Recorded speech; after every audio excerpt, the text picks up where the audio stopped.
which is just north or just around the Orlando area. What makes that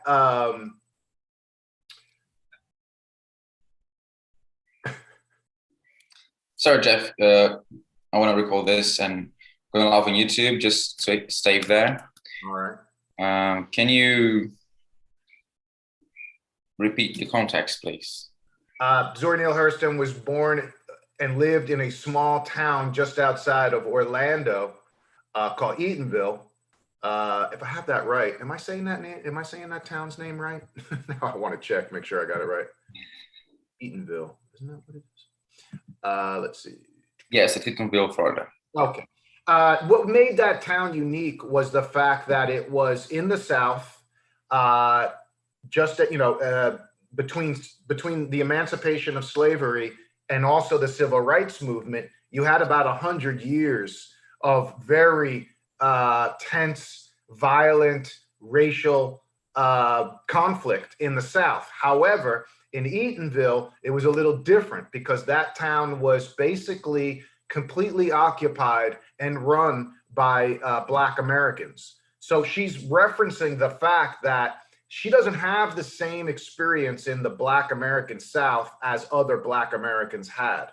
She suggests that she was somewhat naive, if not innocent, to the real horrors that were going on around her. And so that experience of growing up in an all-Black town in the South in the early part of the 20th century would have been very, very unique and less tense. So she wasn't used to the fact that she was Black, right? Because it wasn't one of her labels, right? Colored is the label. So she's the title, How It Feels to Be. So, I've taught this essay many times over the years. And one of the first questions I ask students is, if the essay is titled How It Feels to Be Colored Me, what other me is there? She's saying, this is how it feels to be colored me. Well, what other me is she, as opposed to what other me? Maybe how would you answer that question? Yeah, anybody.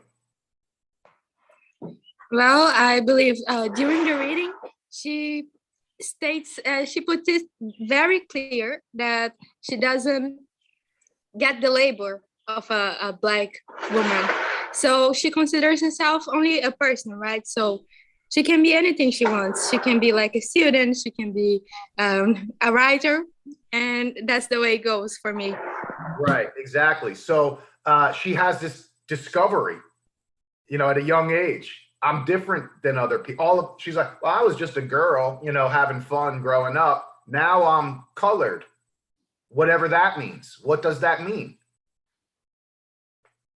What does it mean to be colored? Now, it's an archaic term. We don't call Black people colored. It's disrespectful. She's referencing the fact that that term was used frequently at the time. So if we go back to it, we might as well just look at the text here. Now, a lot of the jokes, there's a lot of humor in this essay. I don't know if that comes through. And also, I can imagine, being, Brazilian and reading this for the first time. I mean, even American students don't pick up on a lot of humor. Did you make any sense out of the first joke that she makes? It's the very first sentence. I am colored, but I offer nothing in the way of extenuating circumstances, except the fact that I am the only Negro in the United States whose grandfather on the mother's side was not an Indian chief. I mean, that's a hard reference, I think, to understand. Even for Americans, that's not an easy reference to understand. Does anybody know what she's talking about there?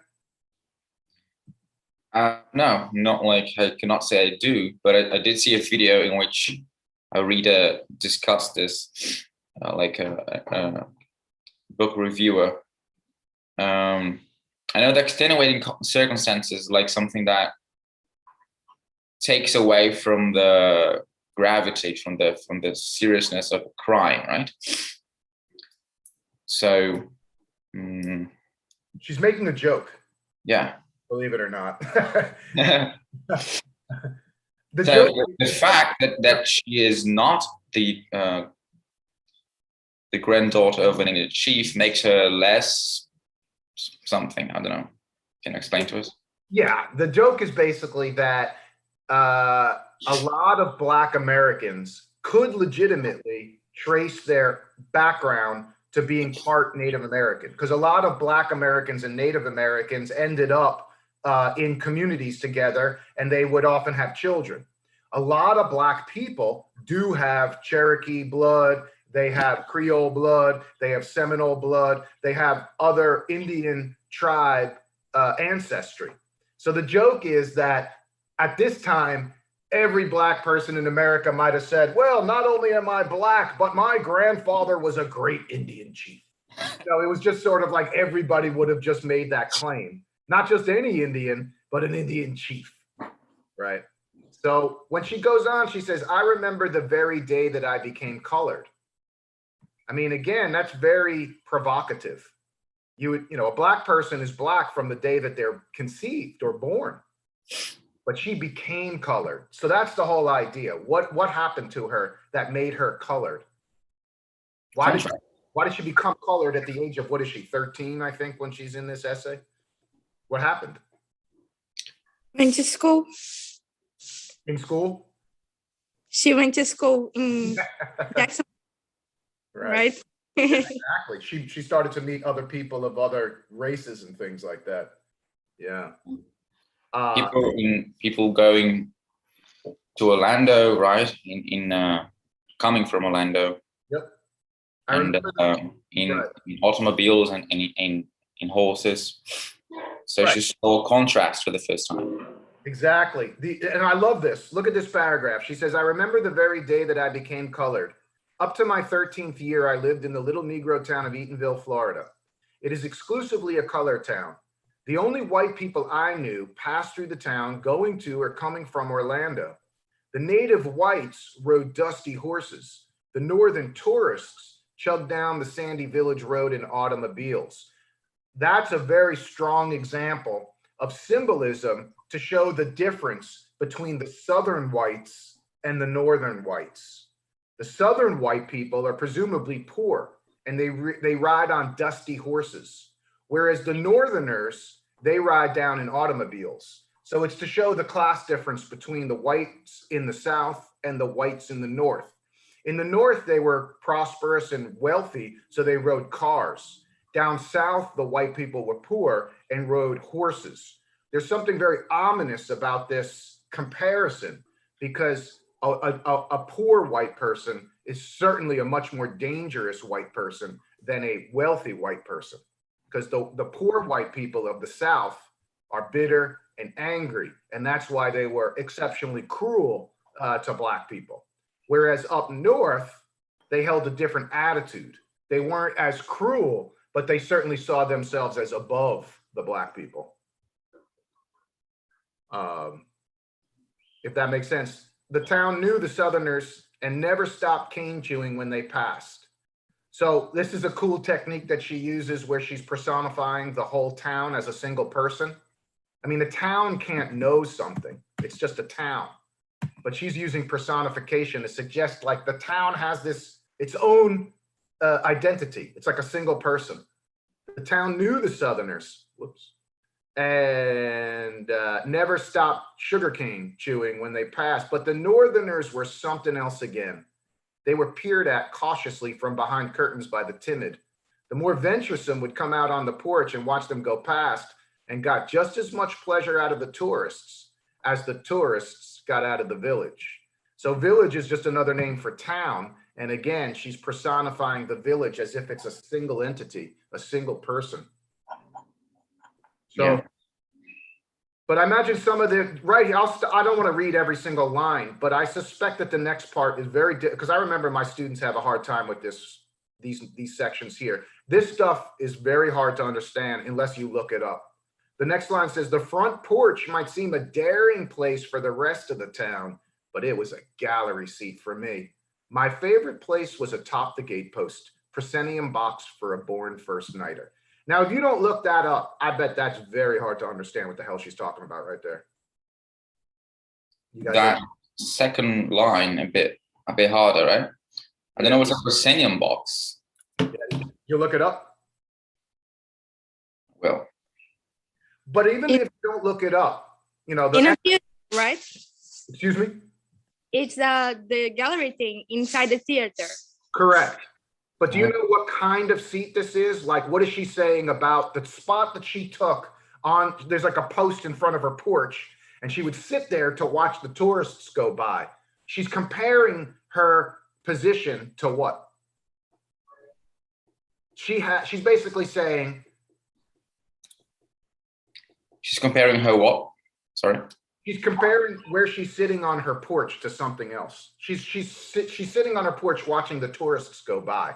And for her, she's comparing it to a proscenium box, a gallery seat for a born first nighter. This is tough stuff right here, I'm telling you. But I'll just tell you, does anybody have a suspicion, like, what, you don't have to know every term or the definition of every term, but you know what she's implying? How good was this spot that she took up on her porch? What is a born first nighter? Maybe you'll have to understand. Right, and that's tricky too. She's basically, I mean, if you want me to tell you, I'll tell you. Yeah, please do. She's saying I had the best seat in the house. Oh, okay. Like the most expensive seat in the theater. The proscenium box is like for the most expensive VIP guest. Right? So she's saying, I had the best seat in the house to watch this show go by. Not only, and she says it right here, not only did I enjoy the show, but I didn't mind the actors knowing that I liked it. So this is the dynamic between this kind of innocent Black girl and then all of these tourists. Now she'll explain she doesn't mind singing and dancing for the people who come by because they'll give her a little coin or some kind of money. But the townspeople do not like it when she dances, right? She says, not only did I enjoy the show, but I didn't mind the actors knowing that I liked it. I usually spoke to them in passing. I'd wave at them. And when they returned my salute, I would say something like this: how to do well, I thank you, where are you going? Usually automobile or the horse paused at this. And after a queer exchange of compliments, I would probably go a piece of the way with them, as we say in farthest Florida. So it's like an old Black, you know, kind of vernacular. Like to go a piece of the way would be like, so I would kind of hang out with them for a little while. If one of my family happened to come to the front in time to see me, of course, negotiations would be rudely broken off. But even so, it is clear that I was the first welcome to our state Floridian, and I hope the Miami Chamber of Commerce will please take notice. So she's being funny, kind of humorous. At the same time, there's something very tense and ominous going on. How come her family breaks off the negotiations when the tourists come through? Why does it say here, if one of my family happened to come to the front in time to see me, of course, negotiations would be rudely broken off. Her family does not like that she's negotiating some little money for a song and a dance or a story. How come her family doesn't like it? They're probably afraid of her finding out. I mean, the struggles of being colored. Hello, Mindy. Hi, Mindy. Straight from San Francisco. The mic is off, Mindy. Hi, Jeff. Hi, Gusto. Sorry, I'm late. No problem. Nice to see you in San Francisco, obviously in front of the Golden Gate Bridge there. I know, if only we were closer. It's not windy at all, right? It's weird. Yeah. There is a box in front. That's a beautiful city if you've ever been there. Have you been there? No, only in my dreams, but not really. I wish I did. Oh, it's a great city. It's a great city. Cool. Great city. Nice. So where are we? Let's slow down a bit here. So in the beginning, we say she talks about her porch being a stage, and she's watching the show from her porch is where they sit. The tourists are on the stage because they're the ones that are giving her the show. Yes. So, yeah. Now it's a two-way show. The tourists come down to see the black people and they say, hey, I'd like to see you sing and dance. Here's a quarter, right? She is like, I like the show just as much as they do, but her family doesn't like it. Why doesn't her family like it? Okay, good question. Miss Gabby, do you have an idea? Yeah, but I'm not sure because I don't know much about history in the United States. Well, maybe it's about the segregation they had between the black and white. Okay. I don't know if it ended, but maybe on her time it was still affecting this. For example, they couldn't be together. They had the segregation thing. So No, yeah, that's good. I think you're on the right track. Certainly that's part of it. She's still too young and naive to know how dangerous this segregation can be. So she's kind of having fun, like, hey, I like these tourists too. They give me money. I sing and dance for them. But her family does not like it. And part of the reason is what Gabby is saying. It's the nature of segregation in the South. The other reason is a lot of black people felt that it was humiliating to sing and dance for the tourists. That you shouldn't just, the term in the United States is called shucking and jiving. This kind of like, hey, everybody, how you doing? Sure would like to show you a good time. This kind of constantly performing for the white people was humiliating for a lot of people. All righty, keep going. Yeah. All right. Let's see. She says, usually automobile, then, okay. Oh, yeah. And then the joke at the end is she's basically saying, I was so friendly that I wish the Chamber of Commerce would at least take notice. She's basically saying, you know, I'm a great representative for your state. I hope the Miami Chamber of Commerce will please take note. During this period, white people differed from color to me, only that they rode through the town and never lived there. They liked to hear me speak pieces, which is like tell funny stories, and sing, and wanted to see me dance the parsimile, which are, you know, probably some Creole type dance, and gave me generously of their small silver for doing these things, which seemed strange to me, for I wanted to do them so much that I needed bribing to stop. Only they didn't know it. The colored people gave no dimes. They deplored any joyful tendencies in me. But I was their Zora nevertheless. I belonged to them, to the nearby hotels, to the county, everybody's Zora. You know, Zora Neale Hurston is a genius in a lot of different ways. She was an anthropologist, she was a journalist, she was an editorialist, she was a novelist, she was a playwright, she was a poet. And she came from this small town, Eatonville, Florida, but she lived most of her life actually in Harlem, in Manhattan, in New York City. So she became extremely sophisticated. Now, what she's talking about here is the black people, they didn't pay her to dance and sing. And this is the reason they deplored any joyful tendencies in me. They resented the fact that she was still joyful, because now at this point, they're older and they know the misery of living in the South, right? But they took an interest in her. But changes came in the family when I was 13 and I was sent to school in Jacksonville. I left Eatonville, the town of oleanders, as a Zora. When I disembarked from the riverboat at Jacksonville, she was no more. It seemed that I had suffered a sea change. I was not Zora of Orange County anymore. I was now a little colored girl. I found it out in certain ways, in my heart as well as in the mirror. I became a fast brown, warranted not to rub or run. This is also kind of tough stuff here, but it's not important for you to know every single reference or every single term. I think the best thing to do is just try to get the feeling of the paragraph, or what is she saying? When she says, I was not Zora of Orange County anymore, I was now a little colored girl, I found it out in certain ways. So what is she discovering? Discovering discrimination. She's seeing the contrast. She mentions later on that she notices this quality, this descriptor, this label, both when she is amongst white people and also when they are among black people. Like there's one white person in the middle of black people. Exactly. And I like when she says that like they deplored any joyful tendencies in me. Like there is a resentment here, but also love, right?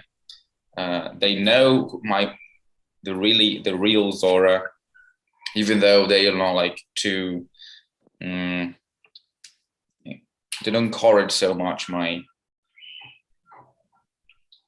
metaphorical colors, you know, I mean,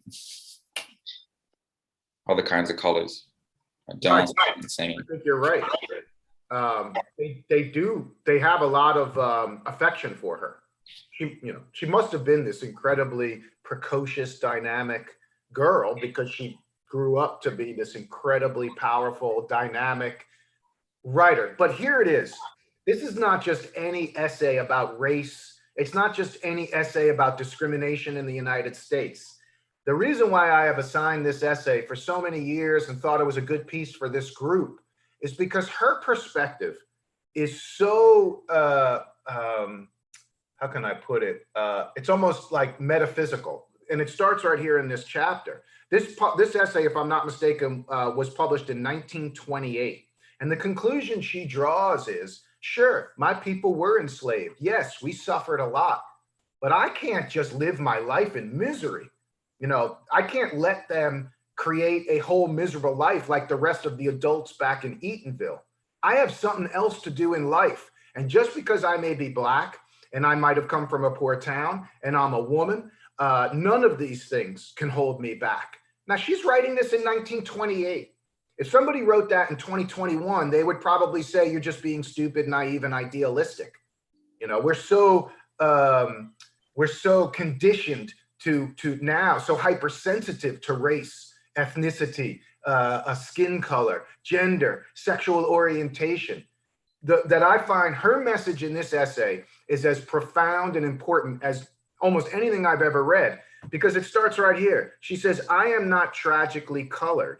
There's no great sorrow dammed up in my soul, nor lurking behind my eyes. I do not mind at all.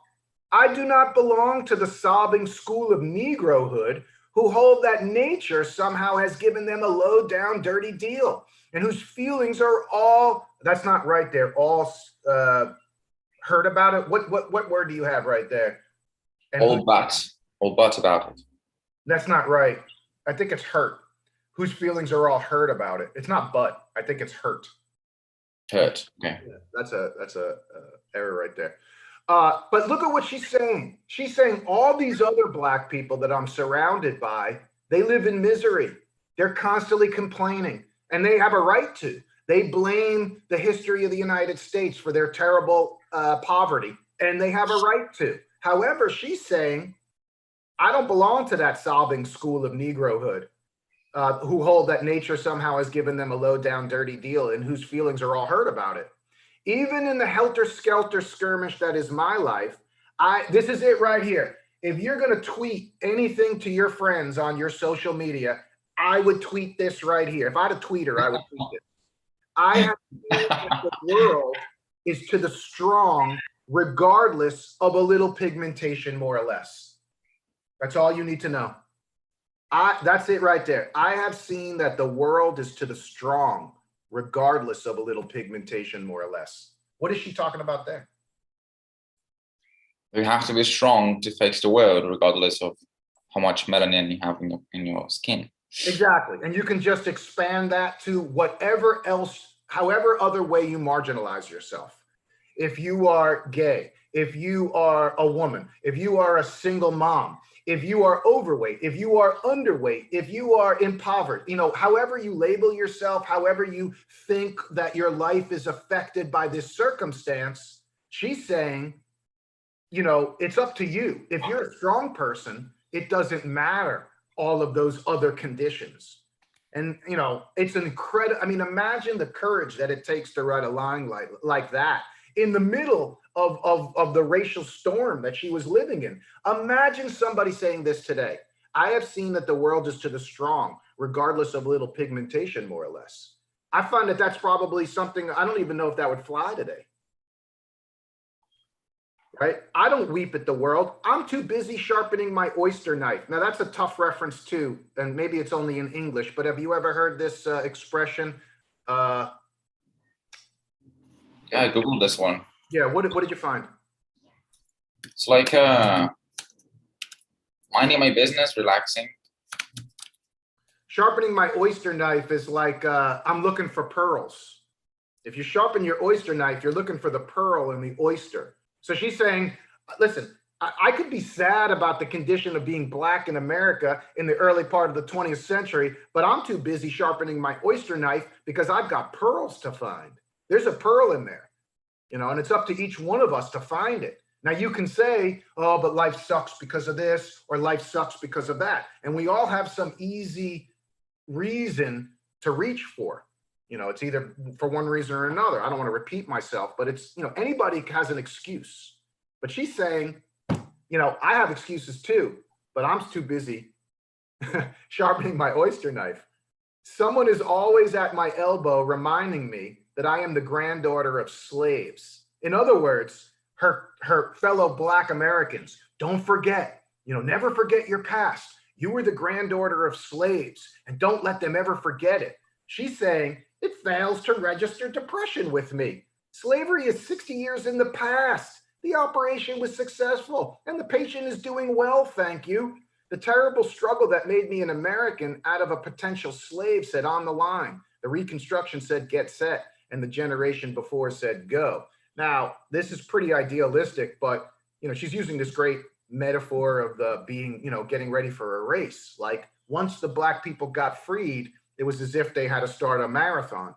I'm off to a flying start, and I must not halt in the stretch to look behind and weep. Slavery is the price I paid for civilization, and the choice was not with me. It is a bully adventure and worth all that I have paid through my ancestors for it. I mean, I can't get around the fact that if somebody were to, you know, I mean, of course, this essay is widely available, but this is not the kind of stuff that would fly any longer. Slavery is the price I paid for civilization, and the choice was not with me. And then she's saying it was worth it. It was worth all that slavery for the civilization, because she was very sophisticated. So she's saying, hey, I got well educated and she became a successful writer. And if it meant slavery was the way that we got there, then so be it. And then look at this. It's thrilling to think, to know that for any act of mine, I shall get twice as much praise or twice as much blame. Some of this stuff is a little bit too subtle and nuanced for my students. I don't know that they've lived enough life to understand what she's talking about here. But Black people, particularly in America, when they became successful, you know, if you were a Black person in America, you had to be twice as good because you were already labeled a Black person. So they assumed that you were poorly educated, or they assumed you couldn't speak well. So once some Black people became successful, became well educated, they would often get twice as much praise. But if they committed a little crime, or maybe someone got drunk or shoplifted, they would get twice as much blame. You know, it's kind of hard to explain that. But she's saying the condition of being Black in America means you get twice as much praise, but you get twice as much blame as well. Does that make sense? Yes. Yes. So what happens at the end here is, I think she comes back to the fact that there is a big difference between us. And she realizes it when she goes to the jazz club. Now, jazz music is like the most cerebral, very sophisticated form of music. And so her experience listening to jazz music is very different than her white friend. And so in the end of this essay, the contrast between, you know, then she realizes, holy shit, we really are a lot different. Look at how we react to this great music. And I love this because, you know, I play a lot of music, and listening to her describe the music is really powerful. She spent a lot of time in Harlem, and Harlem was like the epicenter of jazz music at the time. And look at, I mean, again, the position of my white neighbor is much more difficult. Well, isn't that ironic? No brown specter pulls up a chair beside me when I sit down to eat. No dark ghost thrusts its leg against mine in bed. The game of keeping what one has is never so exciting as the game of getting. Now, what does she think her white neighbor experiences in bed? Who's the brown specter? Who's the dark ghost? Her. Or Black people? The past, I mean, the history, the slavery is following the white people. Exactly. Very good. I do not always feel colored. Even now, I often achieve the unconscious Zora of Eatonville before the Agira. I feel most colored when I am thrown against a sharp white background. So, you know, she never felt black when she lived in a black town, but once she lives up in Harlem in New York City and meets all these different people, now she sees the difference. For instance, at Bernard, which is a very prestigious, I believe it was all women. Jeff, can we go back to number 8? Sure. For a second. I didn't get much of what you said here. I mean, how we got to that conclusion. The Sure. brown spectre pulls up a chair. A spectre is like a spectrum, right? Like a No. Spectre. or a spectator. Ghost. The ghost, right? Like an image. Oh, no, that's what I meant. When I said. apparition. So the brown spectre pulls up a chair beside me when I sit down to eat. So you say that he is haunted by this ancestral guilt, and she's not, right? No, I see. Right. I don't have some hint. Right. Gabby explained it exactly. I mean, you know, the black person doesn't have the guilt of slavery lingering around him at all the time, you know. I see. So she's looking for very positive. I mean, she's really looking for a positive angle to look at this, right? Absolutely. I'm lucky, you know. I don't have to deal with that. He does, right? Exactly.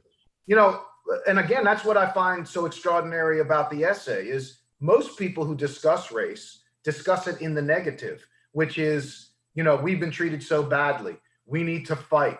And legitimately so. I mean, it still exists, not obviously not just in the United States, but in many countries. And it's necessary to fight this racism. But what she's saying, you know, is, but we don't have to live in misery. You know, you don't have to make that your life. You don't have to make that the center of your life. Yeah. But she can't get away from it either. Mm-hmm. Right. When she's at school, besides the water of the Hudson, which is a river and that runs in New York City, I feel my race among the 1,000 white persons. I'm a dark rock surged upon and overswept. But through it all, I remain myself. When covered by the waters, I am, and the ebb reveals me again. You know, what an incredible image of being sort of washed over by this tide. And yet the tide will recede. There, she's still there. Sometimes it's the other way around. A white person is set down in our midst, but the contrast is just as sharp for me. For instance, when I sit in the drafty basement that is the New World Cabaret with a white person, it's a jazz club, obviously, my color comes. We enter chatting about any little nothing that we have in common and are seated by the jazz waiters. In the abrupt way that jazz orchestras have, this one plunges into a number. It loses no time in circumlocutions, but gets right down to business. It constricts the thorax and splits the heart with its tempo and narcotic harmonies. This orchestra grows rambunctious, rears on its hind legs and attacks the tonal veil with primitive fury, rending it, clawing it until it breaks through to the jungle beyond. I follow those heathen, follow them exultingly. I dance wildly inside myself. I yell within, I whoop, I shake my assegai above my head. I hurl it true to the mark. Yeah, I'm in the jungle and living in the jungle way. What's happening to her? She's getting like she's just personified her color. No? So like I mean, my color comes in the beginning here. So she's kind of possessed by her color in a way, and accesses this ancestrality of. She's describing herself as what specifically? She's describing herself as, you know, I've become what? As a hunter, I mean. Yeah, a warrior, exactly. I shake my ass a guy above my head. So like a spear thrower, you know, like a African tribal warrior. You know, because she's like, this jazz music, you know, it's revealing who I am on a very, very deep level. This you know, person whose ancestry is from Africa. My face is painted red and yellow. My body is painted blue. These are the colors of I forget which tribe it is. Zulu, I think, maybe. My pulse is throbbing like a war drum. I want to slaughter something, give pain, give death to what? I do not know. But the piece ends. The men of the orchestra wipe their lips and rest their fingers. I creep back slowly to the veneer we call civilization with the last tone and find the white friend sitting motionless in his seat, smoking calmly. Good music they have here, he remarks, drumming the table with his fingertips. Music. The great blobs of purple and red emotion have not touched him. He's only heard what I felt. He's far away, and I see him, but dimly across the ocean and the continent that have fallen between us. He's so pale with his whiteness then, and I am so colored. You know, like the guy just didn't have really much of a reaction at all, just a kind of intellectual reaction, like, hey, that was pretty good. You know, and here it is. This is the end. At certain times, I have no race. I am me. When I set my hat at a certain angle and saunter down 7th Avenue, Harlem City, feeling as snooty as the lions in front of the 42nd Street Library, for instance. So far as my feelings are concerned, Peggy Hopkins Joyce on the Boul' Mich' with her gorgeous raiment, stately carriage, knees knocking together in a most aristocratic manner, has nothing on me. So when she walks down the street in Harlem, she's saying, how does she walk down the street? Confidently. Yeah, exactly. Right. Like royalty almost. I belong to no race nor time. I'm the eternal feminine with its string of beads. I have no great feelings about being an American citizen and colored. I'm merely a fragment of the great soul that surges within the boundaries. My country, right or wrong, right? What country is she talking about? I am merely a fragment of the great soul that surges within the boundaries. My country, right or wrong. What country she's talking about? The obvious ones? No, I don't think so. Another one? I don't know. That's more literal. I think she's being a bit figurative here. I see. My country. She said, I have no separate feelings about being an American citizen and colored. I'm merely a fragment of the great soul that surges within the boundaries. My country, I mean, you know, it's up for interpretation, of course. You can read it literally, like she's talking about the United States, but I think she's talking more about, you know, the nation of all of us, the human nation, the human country, you know. Sometimes I feel discriminated against, but it does not make me angry. It merely astonishes me. How can any deny themselves the pleasure of my company? It's beyond me. You know, it's a beautiful and funny line. You know, how could anybody be racist? I'm so charming and lovable. Who wouldn't love me? But in the main, I feel like a brown bag of Michelin propped against a wall in company with other bags, white, red, and yellow. Pour out the contents, and there is discovered a jumble of small things, priceless and worthless. A first water diamond, an empty spool, bits of broken glass, links of string, a key to a door long since crumbled away, a rusty knife blade, old shoes saved for a road that never was and never will be, a nail bent under the weight of things, too heavy for any nail, a dried flower or two, still a little fragrant. In your hand is the brown bag. On the ground before you is the jumble it held. So much like the jumble in the bags could they be emptied, that all might be dumped in a single heap and the bags refill without altering the content of any greatly. A bit of colored glass, more or less, would not matter. Perhaps that is how the great stuffer of bags filled them in the first place. Who knows? So this incredible, you know, metaphor that she uses here of the brown bag, you know, what do you get from that? What is she describing in this kind of heap of jumbled random objects?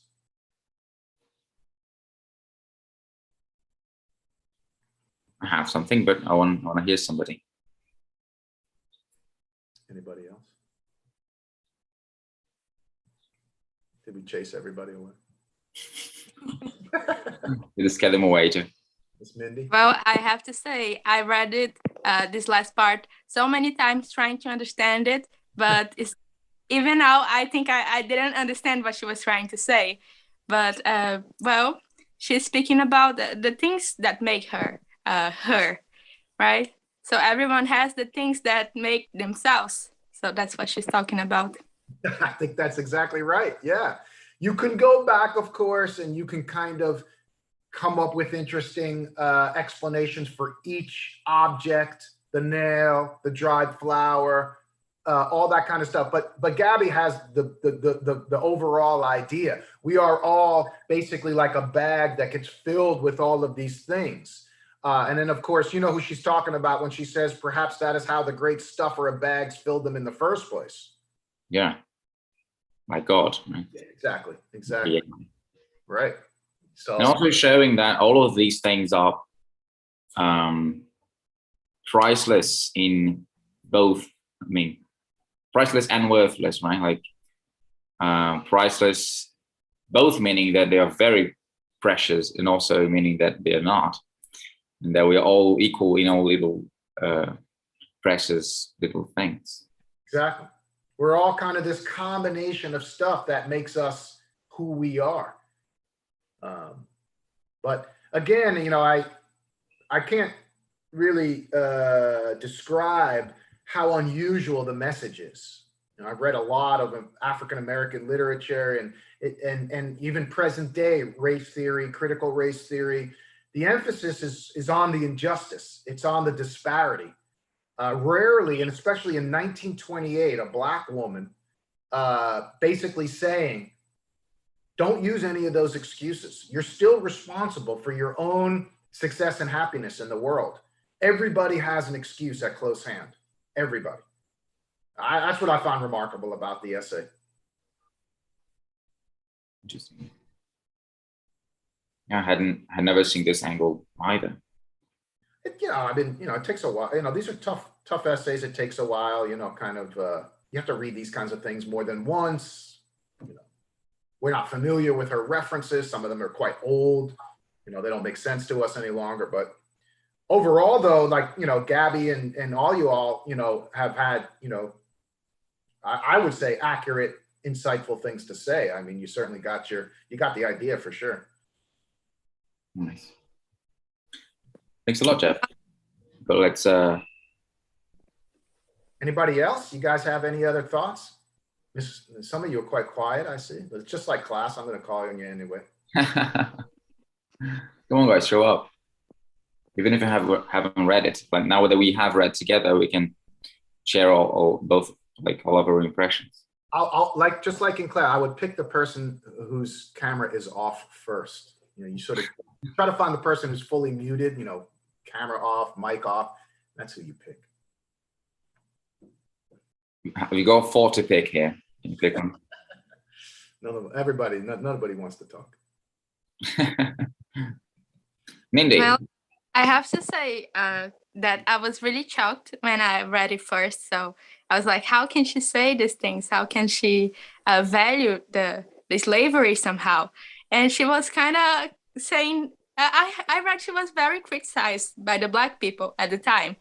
And even when I read it first, it was very controversial to me, because at the same time, she makes me feel very touched about her story, about her childhood. But she's also bringing these new ideas that are like, I've never seen this before. So I didn't know what to think at the end of the book. I mean, is she being like kind of racist somehow? That was the feeling, even though she was a Black woman. And I felt like, no, she's only telling her story. She's only telling what her life was. So that's the main point of the book. And she was very, judged and misinterpreted. That was it. It's perfect. I mean, you definitely also hit on something which she suggests in the essay, but turned out to be very true later in her life. She was highly criticized by other African-American intellectuals. There's a great book that she wrote called the Eatonville Anthology. If you ever get a chance, it's these short, very funny little stories about different characters in her town. And they're all quite humorous. But African-American intellectuals did not like it because they didn't like the idea that she used the Black vernacular or the kind of language that poor Black people spoke. And they thought that that was humiliating. They didn't think that she should talk about poor Black people. She didn't think that they wanted to talk about more sophisticated things. They thought that Black intellectuals should study the Greeks and the classics and things like that. But she wrote the Eatonville Anthology in Black vernacular. And that was criticized by other Black intellectuals at the time. Yeah, it's fantastic, the Eatonville Anthology. It's really funny, really funny. That was what I love about her too, is she had a lot of humor in her work. Yeah. Right. So her angle is nice. It's beautiful to watch. It's a light reading in the sense that you feel that she doesn't vilify anybody. Like even when she kind of criticizes her own town, she like she loves them right away, right afterwards. Like, Exactly. they don't encourage this behavior, but like, I'm theirs. I love them and they love me. And yeah, she doesn't vilify the responsible for slavery, or even the people who think they should lean on that, right? Exactly. Exactly. She said, I'm, people are constantly telling me my grandfather was a slave. They're trying to, always make me run. I don't need to remember that any longer. I've got a life to live.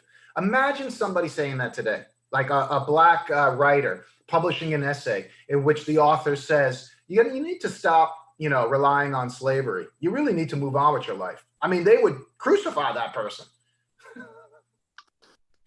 Could you imagine? But this is the difference between a genius and a writer, or a genius and a political activist. She's operating on a way different level, more artistic, more aesthetic, more metaphysical, more philosophical. That's why she's in the rarefied air, and she's not among, just your average political hacks. I could go off on this all day. We do. Like, I'm good. Now I like to hear what you guys have to say. Mindy, your time. I'm just I shy. knew that was coming. I knew that was coming. I read the book. I thought it was really refreshing because she's basically way ahead of her time in terms of her thinking and the way how she basically portrays herself throughout the whole literature. I really enjoyed it because, how can I put it? She's surrounded by African Americans who typically just feel like being Black is something to grieve about from a negative perspective. And she chooses to work against that and just be an outlier amongst that whole negativity, or whatever you want to call it, during that era. And because she's so ahead of her time in terms of her thinking, you can really feel the punch and the feeling in her words throughout the whole novel. I felt that some of the words were archaic, but they really did shout out to me. And I think the history really did depict that, the migration of like the Blacks to Harlem. She really didn't want to be, how can I put it? She didn't really want to be known as the daughter of like the slaves or the daughter of the Black person, because it's something to celebrate as opposed to work against. And that's what I really felt throughout the whole novel. That's basically a nutshell conclusion point of view that I had. So sorry if it sounds like I'm shouting at you guys. I'm not. I just talk this way. No. I finally can hear someone clearly. I have trouble hearing people, but you articulate. It must be all that living in England, but you great articulation. I wish. Inherent in the culture. Yeah, that's my opinion. Is that okay, Gustav? Yeah, absolutely. Looking for Eatonville. See her journey. But Mindy, I think I know the answer to this already, but you appreciate this kind of incredibly unusual perspective that she has. Yeah, totally. 1928. I mean, that's what I can't get past. It's like almost 100 years old. That's the kind of thinking that people should have now, in my opinion, but they don't. It's actually 80 years backwards, the mentality that people have now. So it's a mad contrast, which is what really which really actually wowed me to a degree. I don't know if it was from a good position or a bad position, but it really wowed me. She's so ahead of her time. Great. Yeah, I see where you're at. You're in Central Florida. So it's just north of Orlando. I mean, I'm sure it's nothing like it used to be. Now it's like probably just a, overrun suburb of, endless condos. Or museum. Yeah, I've never been there. And now it makes a bit more sense. Like, it's easier to visualize. There's a road crossing the Ville, right? So the town. It makes sense for her to be watching from the gatepost. I don't know that was the road that she was sitting by necessarily. I mean, these highways were put in, I'm sure, more after. The fact that there is a road shows that it's a pathway from Orlando, indeed, right? Orlando here. I don't know that I-4 wasn't necessarily built at that time, though. You're looking at a major highway, interstate highway right there. That's I-4. That likely wasn't there when she was living in Eatonville. Yeah, probably. but like it symbolizes the fact that it's a way to and from Orlando. Right? The cross. Yeah. And then the at the time, the tradition was Northerners would come down, almost like going to the zoo or the circus, where they would want to see a black town, you know. Oh, let's go see the black town because, you know, there are dancers and performers, you know, that kind of thing. You see. Yeah, if you go due west from there, you'll see my town. There it is, Tampa. Right here. Look at that. That's all the way to my house. Yeah. Let me see your house. I'll show you my neighbor. Keep zooming in. You have to go north now. Go due north.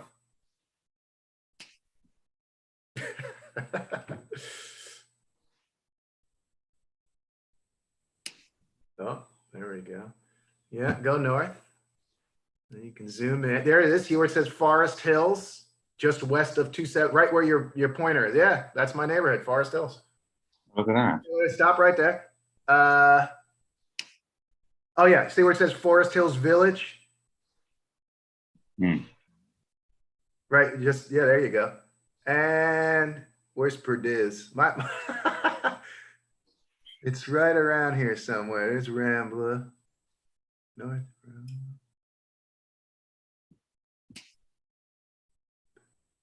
There it is. Yeah, oh, here we go.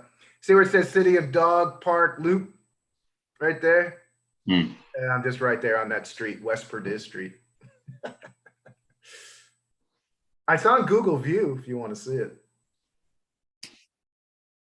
You can put in, I don't know why we're going to waste time doing this, but if you put in 14. Okay, I'm going to find your house and send you gifts. All right. Didn't get the street. What's the name? It's 1421. You're on here. No. You can put it in the search there. You'll see. It'll come right up. Okay. Now they're here. Let's visit your house. Everybody's welcome. I have a ton of food here too because I played a bunch of gigs this week. The band was supposed to come here and stay here. I got food for last night. I got food for breakfast this morning, and the guys never came. So now you guys got to come over. So because I got a ton of food. Yeah. 1421 West Perdiz. There it is. West Perdiz. Yeah, it just came up. No, look at that. No, that's not it though. No? There it is. There it is. Yeah. This one? Yeah, there's my truck. Look at that. Yeah. Yeah. You can see the brown grass that's all dried up. Even autumn. Is it fall? I mean, those trees don't really change color too much. But yeah. That's true. Yeah. Where my neighbors live. There they are. There's this big truck that makes a lot of noise right there. Then it's like an auto body repair shop over there. See, that's where the tree crashed into that woman's house and she never repaired it. There's a giant hole in her house. Yeah. Which tree? Which house? It was during a big storm and a big tree limb came down and crushed that side of the house. And they still there. I'm looking out the window right now looking at it. Oh, this part of the house. Yeah. Welcome to the neighborhood. Well, thank you. It's nice. That's funny. So they played it far. Oh, look, okay. At least they blurred out the license plate number. Yeah, they did. They do. I appreciate that. It's a nice truck. It's larger than it looks from afar. Yeah, that's the music studio right there. That door that it's in front of. Music studio. It's nice. Yeah. So when you guys come over, we can play music. Nice. We will. Yeah. I hope that discussion was helpful and that you guys enjoyed, the reading. Absolutely. Yeah, I think we should do more of it. Cool. Yeah, Mindy actually was the one that encouraged us to do it. Encouraged us to do it. And the first time I didn't, but the second I was like, okay, this is the date. Let's pick an essay and let's read it together. Well, no one likes to do homework, I think. So, when you assign readings, people are reluctant. But it's interesting what Laura here is writing. Guys, can you turn your camera's on. Like, it doesn't work without video. I think she said she's on a bus and she might not have good access or something. But she says, I guess that it is a good thing for individual perspective for Black people, but it needs to be careful. Don't hide the problems. I mean, some people tend to deny the racism. It's like I need to work, but I can't ignore the bad things that happen. Look for a good perspective, I think is good, but don't write, don't read, don't sing about the realities of the mistake. I guess that's where all problems. This says it gave me a great perspective. I mean, I understand her point, basically, like at the same time, you can't ignore all these things that are going on either. Yeah. So Jeff, do you have any questions for us that would bring this discussion to our life experiences? I mean, so we all can share.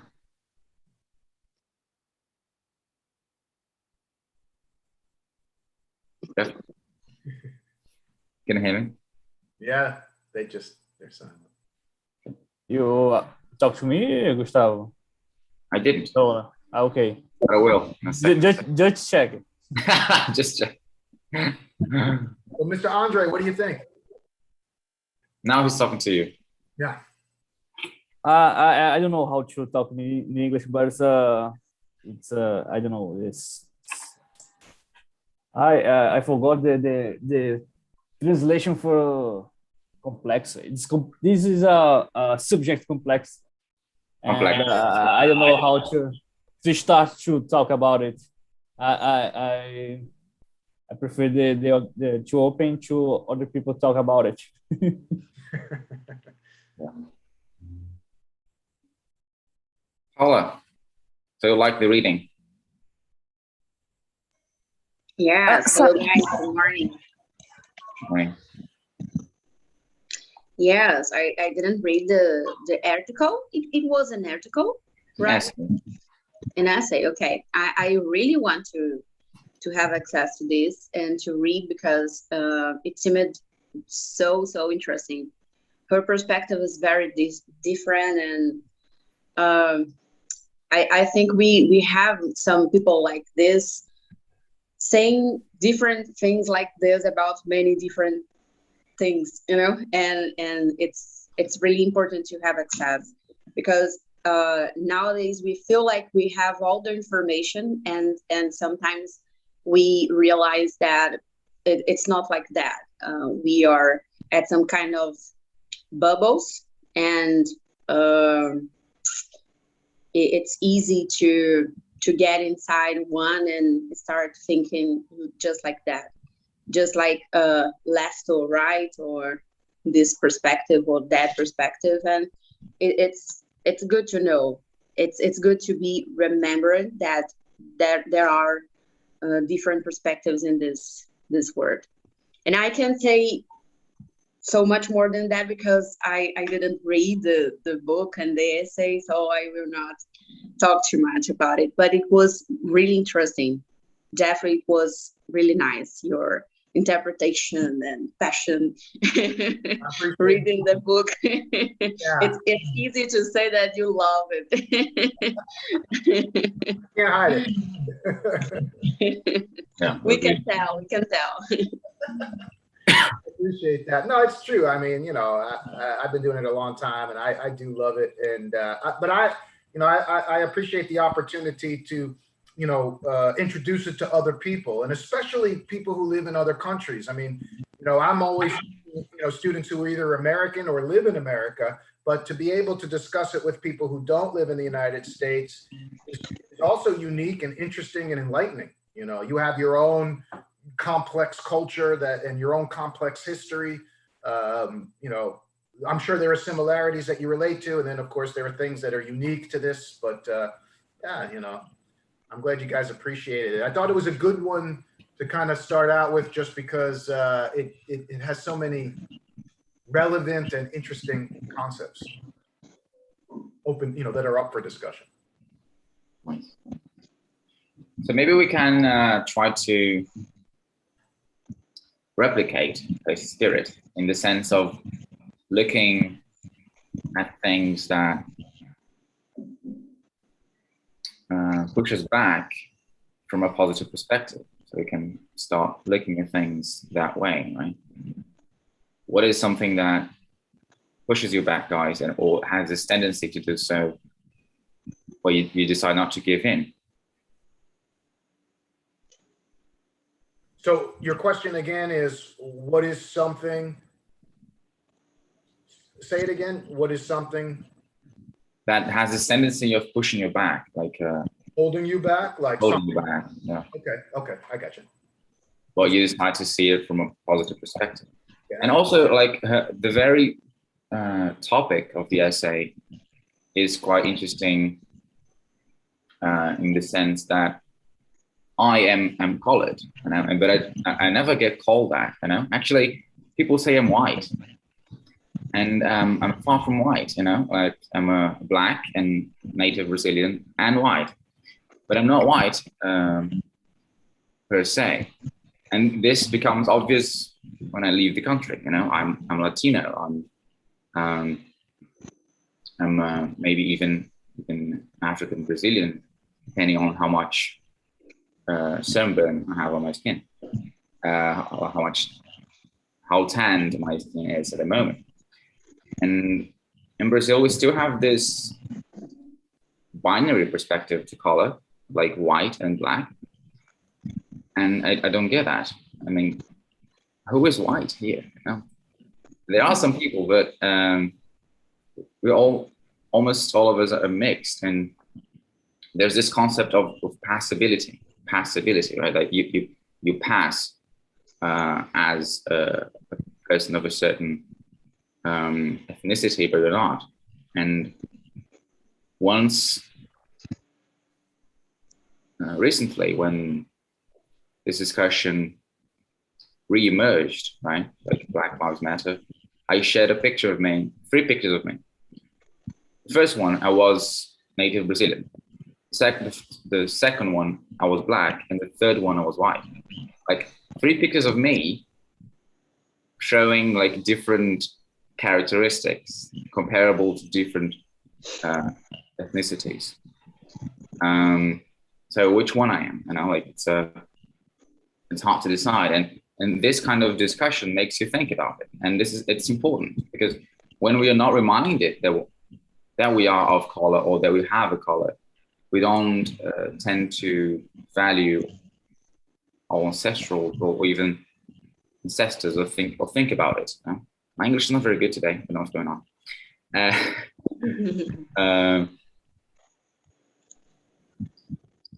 And I didn't want to discuss it. I didn't want to think about it like a few years ago. Like, oh, why should I discuss this? It's not, it shouldn't matter, but it does. Do you have an answer to your own question though? Is there something in your life that you feel holds you back that you could take a different attitude towards? Something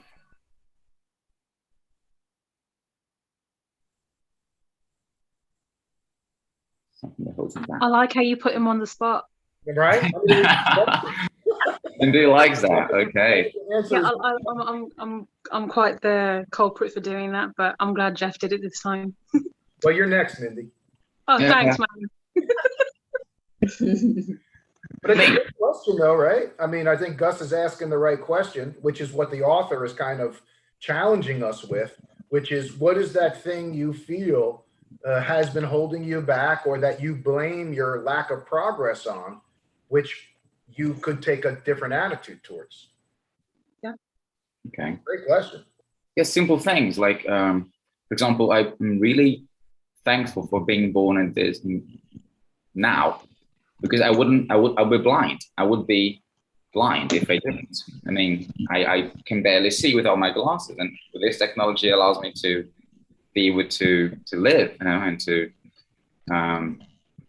function as like a seeing person. But what holds me back sometimes, if you exaggerate this concept, all bodies hold us back a lot, right? Because we should be able to fly everywhere. We'll have a body that holds us back. But then taking care of a body and valuing your body and knowing it exists is a positive angle as well. But I would think of something else. There's this concept that I have been sharing lately called premeditatio malorum. I don't know if you've heard of it. It's from Stoicism. It's a term in Latin, and it means the premeditation of evil. So it's basically pre-visualizing the worst case scenario. So you're comfortable with it, you know? So what's the worst thing that can happen? And what am I going to do both to prevent it and also to live with it once it happens? And then it allows you to set your perspectives, your sorry, not your perspectives, but your expectations towards things, you know, compared to real events. If I'm going out with someone and then I think, okay, what if this person doesn't go? What am I going to do? I'm going to call them or wait for them and do nothing, come back home. No, I live in that scenario, and I'm okay. If they don't come, I will go somewhere else. I will shop around. I will go window shopping at the shopping center or something. And this, of course, is a very light example, but it can be extended to other cases. Life in general. Stoicism, yeah. Gus, how do you define stoic or stoicism? Stoicism is basically caring about, like, minding what you can control and not letting what you cannot control affect you. This is the main principle of Stoicism. Actually, I didn't know that this was the meaning of Stoic before I met Stoicism, which is good, because whenever someone is explaining Stoicism, they mention this image of like a little cow in the rain or caring about what's happening around them. But I didn't meet this concept that way, so I just don't see it that way. And I don't think it's remaining passive or emotional. It's just to be passive and emotional about the right things. Well, the word stoic means to remain, to be ambivalent. It doesn't. I mean, it does, but it doesn't come from that. It comes from stoa, which means porch. It's like this stoa, which means porch. Porch. Oh. It's this guy called Zeno of Citium would give lessons about life to people in Greece. And then this philosophical school was named after the place where he gave it, gave those lessons. So this is the actual meaning, but of course, like, it branched away from that to mean this. You know? Well, if we call somebody stoic, it means that they don't give into emotions. You see. Yeah. What do you think of that? I love Stoicism. I think it's brilliant. And it's a lot like Zen Buddhism, where it's the whole idea is that our ego is constantly distracting us from seeing reality. We all have this very subjective view of the world, and then we let our emotions, you know, color the world the way we see it. But yet we have to learn how to kind of stop letting the ego get in the way and to be able to see the world as it is, not as we see it. Which is hard, very difficult to do. Mm-hmm. I love it though. I read a lot of it during the pandemic. It seemed Stoicism seemed very appropriate during the pandemic. But I've given you this before, but I'll give this quote again. Please do.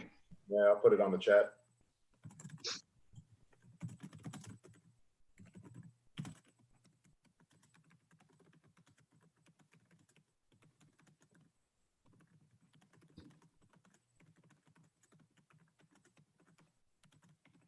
Okay. Drum roll for Jeff. Dead. You have lived. Now take what's left and live it properly. That which does not convey light emits its own darkness. Okay. Think of yourself as dead. You have lived your life. Now take what's left and live it properly. That which does not convey light emits its own darkness. Nice. Yeah, like part of the principle of premeditatio malorum is also there's another term. Okay, I'll remember it and I will say it. Go on, Jeff. It's just a challenge. Most of us are obsessed with our past. We either glorify in our past accomplishments or we, regret our past mistakes. But the past is dead and you can do nothing about it. And our ego is what attaches us to the past and makes us daydream about the future. Oh, things will be better then. I will be this, I will be that, all those things. Neither of those two, neither of those are reality. The only reality is what's happening in the present. So just everything that has happened, leave it in the past, but take the best of what you have, of your life and move forward with it, but retain the light and leave the darkness behind. Which is not unlike what Zora Neale Hurston is talking about. Leave the past behind. She doesn't have the specter of slavery hovering over her shoulder at all times anymore. She's living this. Retain the light, leave the darkness behind. But we're obsessed by it. We're obsessed by ourselves, our ego, our own past, our own accomplishments. And then we become obsessed by our own flaws, by our own, mistakes. Fuck it all, just move on. Yeah. I think this concept summarizes what you just said, memento mori, like it's the moment of death, right? Not the moment of death, but to be reminded of death. Oh yeah, like it's remembering is not the moment, right? Okay. Not the moment, but a memento, something that inspires your memory. The memento mori is the skull on the desk of the philosopher, or a composer would put a skull on the piano, and the skull is there to remind you, you're going to be this one day. You'll be dead, right? That's what Epictetus is teaching us in Stoicism. Mm-hmm. You glorify your name, but it's going to be forgotten just like everybody else. But we love ourselves and we love our ego and we want to be rich and powerful and famous. And Marcus Aurelius, he says, the greatest mathematician of my time was named such and such, and the greatest engineer of my time was named such and such. And you don't remember any of their names. Their names are now dust, and your name will be dust too. It's kind of liberating, We're too hung up. Hamlet, who said that, Gabby? What do you know about? Yeah, the scene from Hamlet where he's holding like the skull and he's thinking about life and death is exactly. Poor Yorick, I knew him well, Horatio, a fellow of infinite jest. I go, oh, it's so fantastic. Yeah.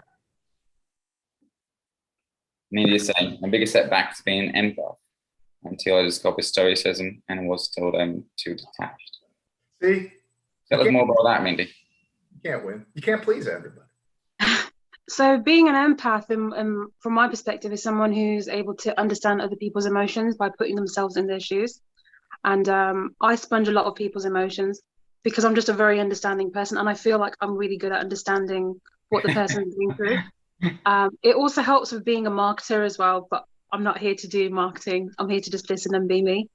I find that in the past that when this is personally and professionally, when I have been an empath or taken the approach to just like listen to people about their situations, I've really taken it to heart too much, it just takes time for me to mentally process a situation because I'm taking other people's problems on board. But realistically, I need to keep that at bay, and I actually finally learned about boundaries. And I think when you have boundaries and you actually keep those emotions, the emotions and like the ego aside, you're able to nurture yourself better. So that's how I tend to move away from being an empath. For example, if I had to give you an example of how I do it professionally. So if I'm talking to a client and they're talking to me about their personal situation or professional situation about what's setting them back, I'll take that on board and think I have to give them some sort of advice.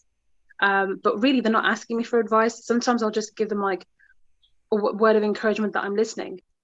because I don't want to take their problem on board. But the one thing I will do is listen.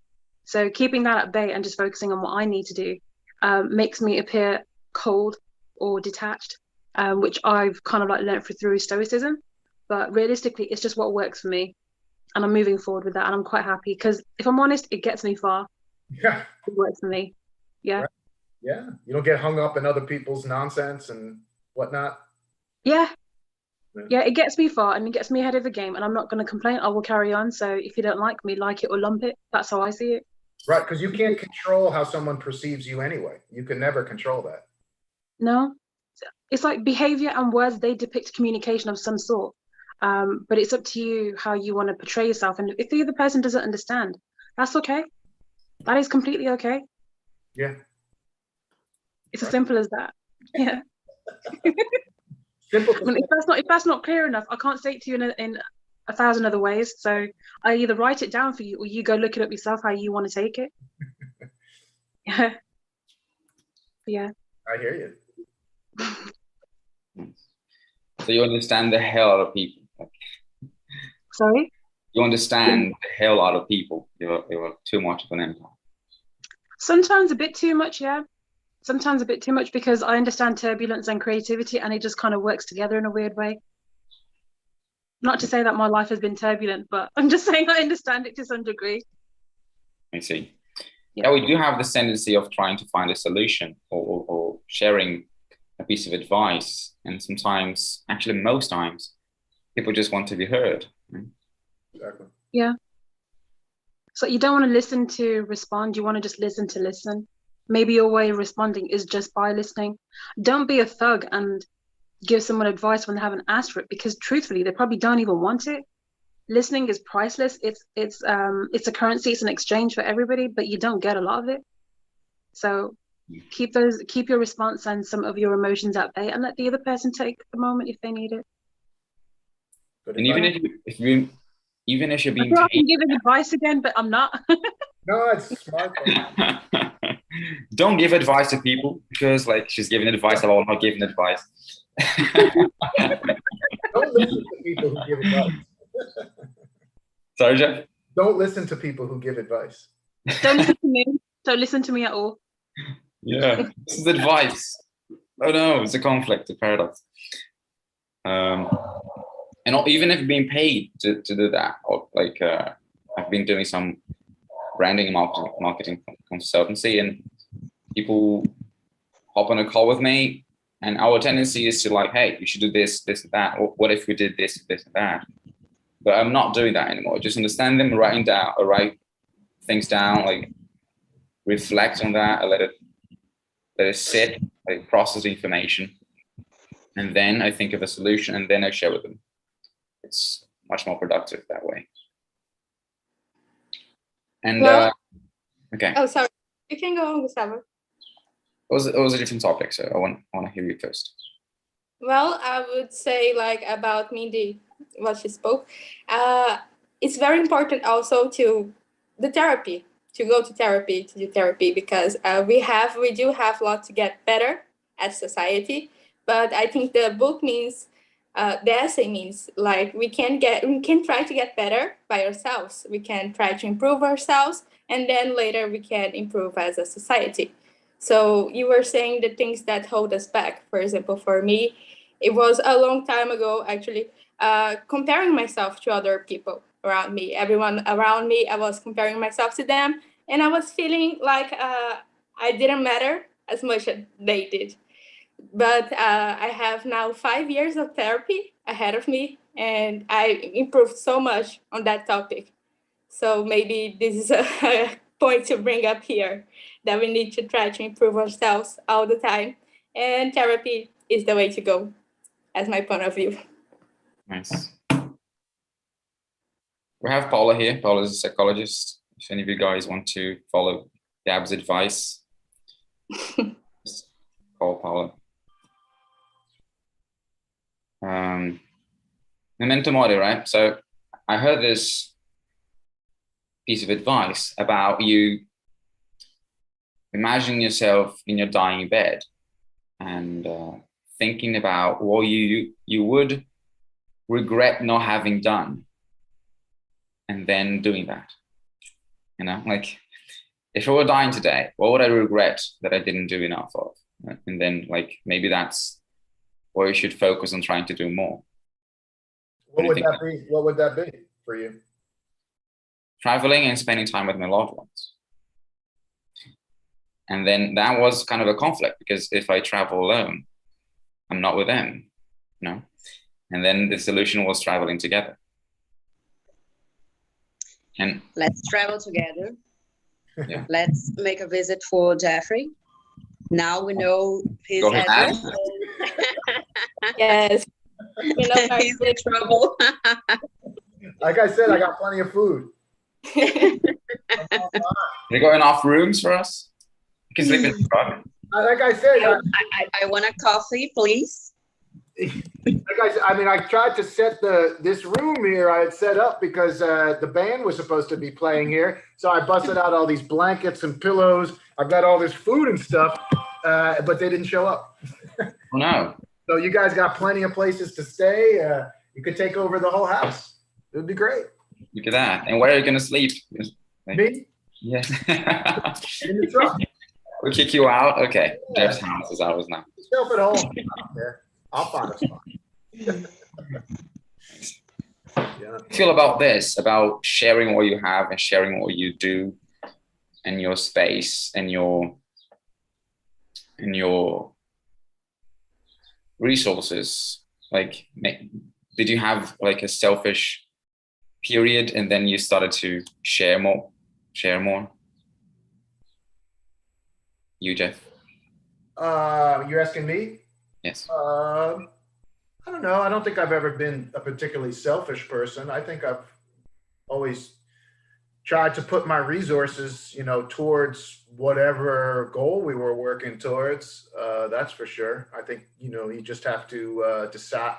I think generosity is a very important thing, and that we shouldn't get too attached to material things. So they're here to be, resources are here to be used, and I don't get too materialistic about any one thing. So, I think that, I just try not to get too attached, to material things.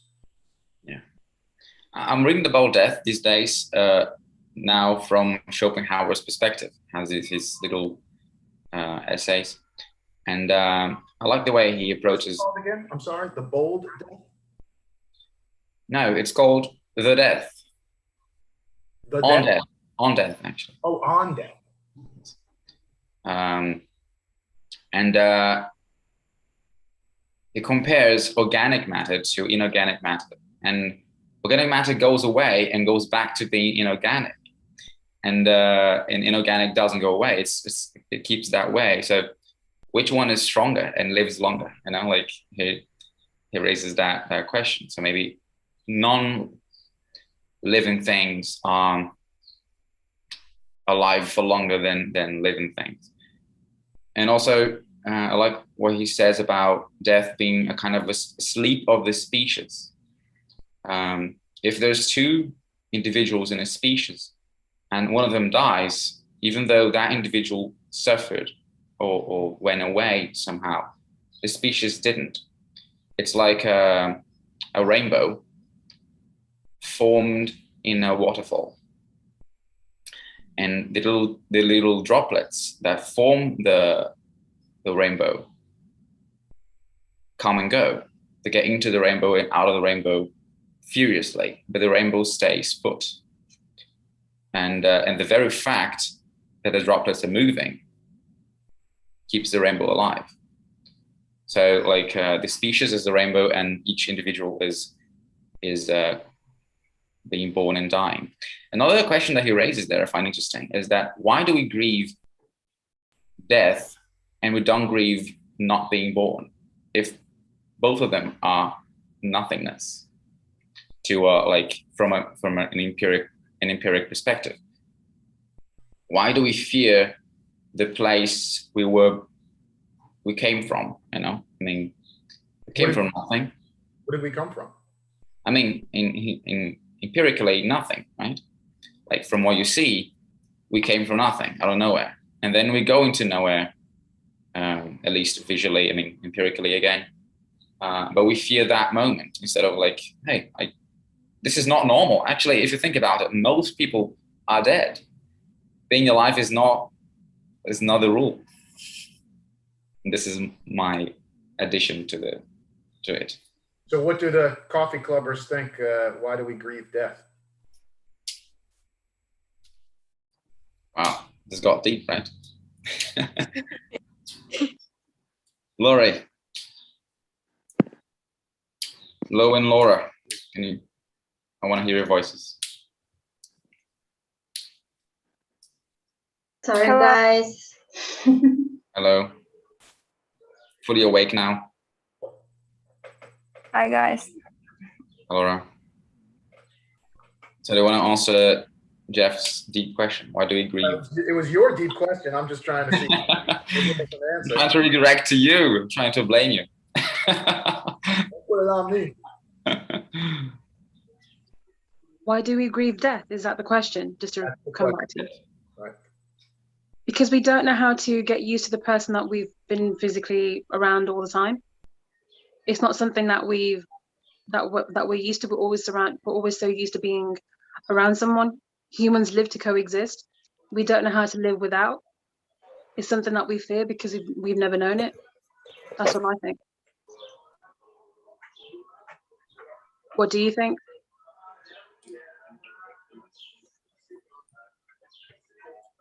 Anybody? There's this friend of ours, Paula, also knows him. He's not only our friend, but our mentor. And I like the way he approaches the concept of death. He says, like, the passing. He did the passing, or she did the passing. Even when his father died, he didn't go see him. I mean, his father died in a different town, and he was like, okay, Dad. He's right here, Gustavo. Our dad is right here in the next room. He's in my house right now. I'll see him.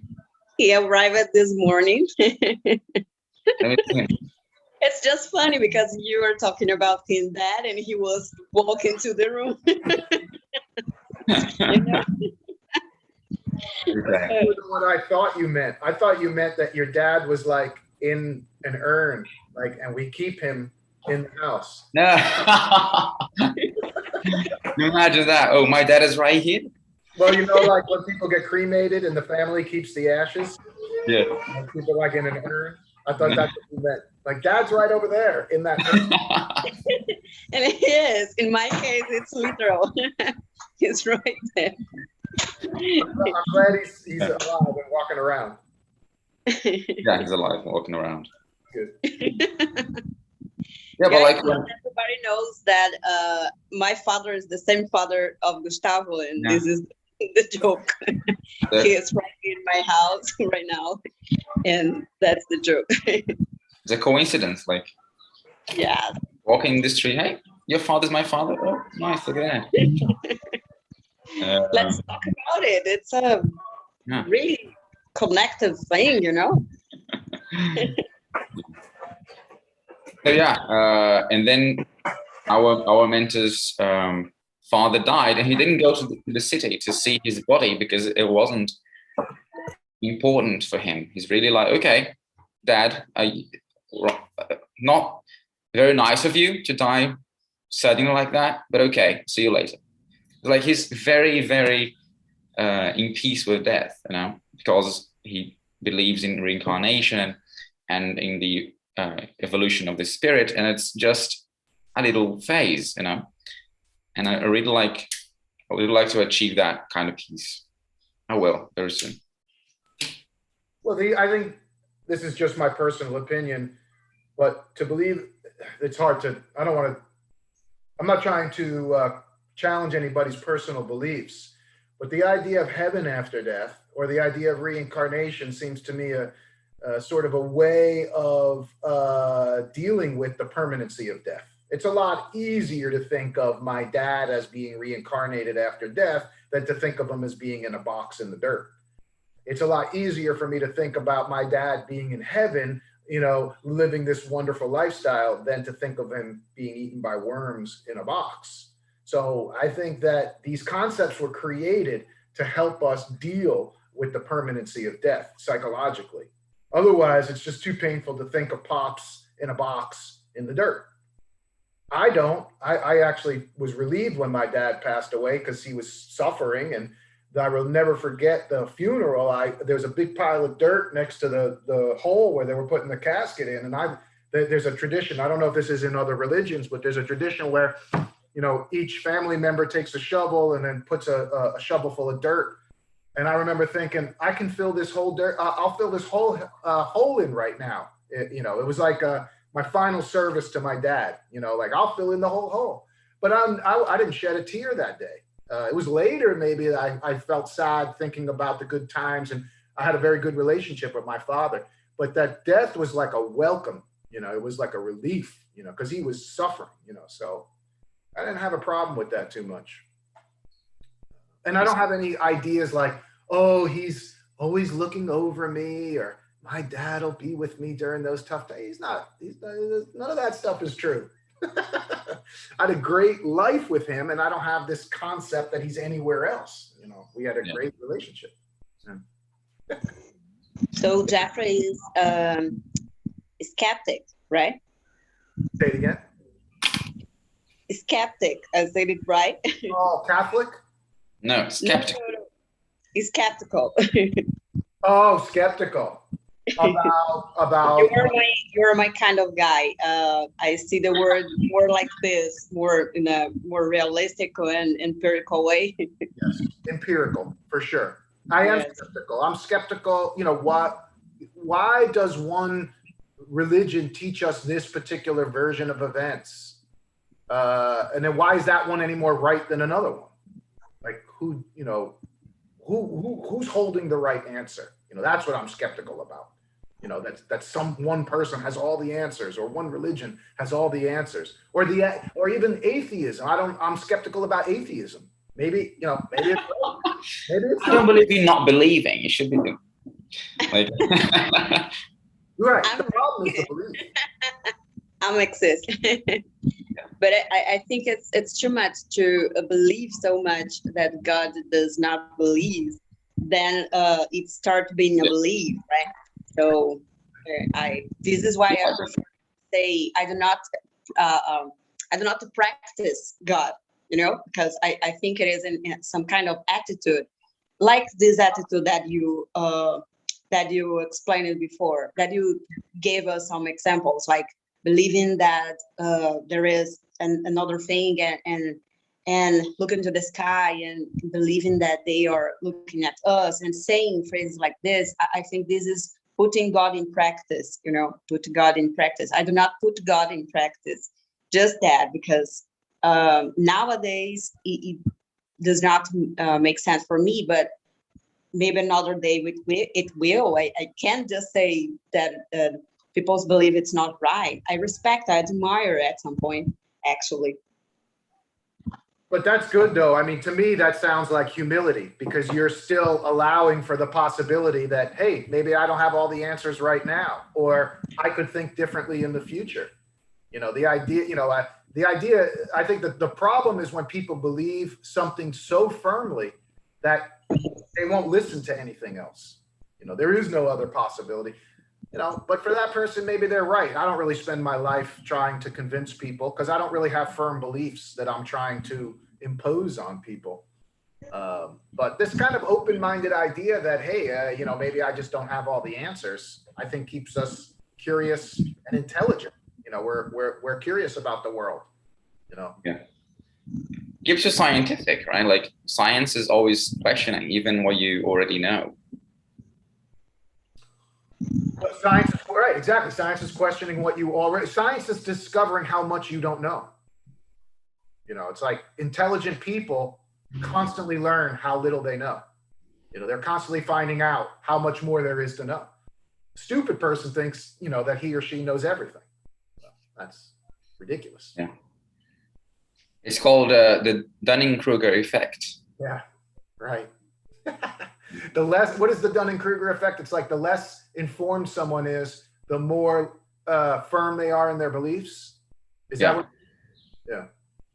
Just like when people say they drive better when they're drunk. They just don't realize they're not driving worse. They're driving worse than usual. All right. Have you ever like heard that? Like, hey, I drive better when I'm drunk. People say that a lot. Huh.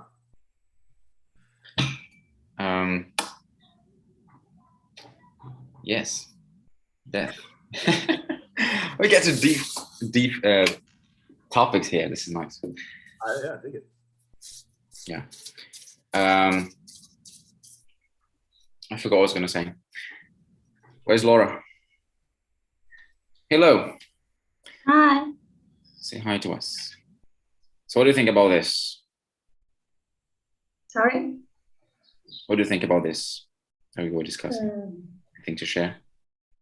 I don't believe in God or in other life or in life after this life. And it's difficult for me to understand a force, mysterious force that say anything but doesn't do nothing to help some people who need it in Africa, for example. Yeah. Don't make sense for me. I see. But I respect the opinion for the people.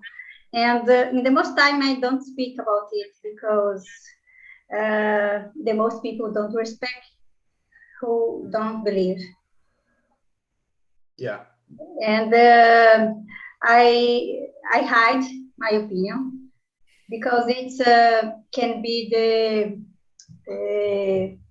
the reason for lost my job, for example, or not make friends. But my mother don't believe too, and he say anything, and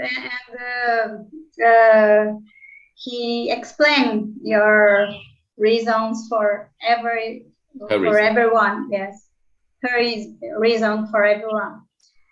So the body, for example, when the people die, is not important for me. The most important is the time I spend with the person in life. If my mother or other person, my sister, anyone. I see. I find the concept of atheism weird, right? It has God in the name. It's a atheist, like it's a non-God. But if you're saying there's no God, there is already. You are acknowledging the existence of a potential deity, right? The prefix "a" in front of the theism means without. I know, but like I don't believe in fish. I mean, fish is in what you don't believe. I just mean that it's acknowledging the concept, not that it's agreeing with it. You know. I like the concept of agnosticism, meaning that it might exist, and I like this angle. It's interesting. Like it might exist. I don't know. I cannot prove it does. I cannot prove it doesn't. I don't disagree with anything. I don't agree with anything. I just am. Well, I like neutrality.